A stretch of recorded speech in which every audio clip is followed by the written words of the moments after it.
Hello बच्चों, let's read the question. One atomic mass unit AMU जिसको बोलते हैं is defined as dash of mass of atom of 6C12। 6C12, ठीक है। तो सबसे पहले यहाँ पे जो हमारा की कॉन्सेप्ट हम यूज कर रहे हैं वो है मास ऑफ एटम एंड पार्टिकल्स। तो यहाँ पे की कॉन्सेप्ट क्या है हमारा? मास of atom and particles. Mass of atoms and particles.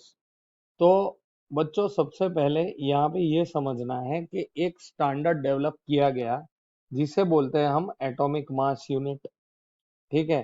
तो एटॉमिक मास यूनिट कैसे डिफाइन किया गया? एटॉमिक मास यूनिट और AMU, 1 AMU, atomic mass unit और 1 AMU is defined as 1/12 of carbon 12 atom. Carbon 12 atom का मतलब हुआ कि इसका जो टोटल मास है, मास नंबर है, मतलब इसके अंदर there are 6 protons and 6 neutrons. तो इनका दोनों का टोटल जो रेस्ट मास का सम होता है, सम ऑफ रेस्ट मास, ठीक है, उसी को हमने बोला उसका 1/12 जब लेंगे तो हमें 1 AMU मिलेगा।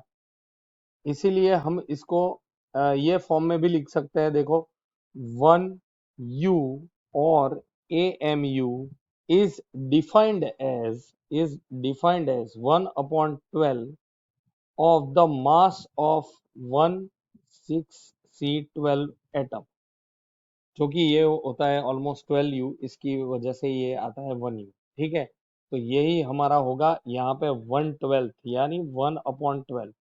ये हमारा फाइनल सॉल्यूशन होना चाहिए बच्चों। Hope you understood. Thank you and best of luck.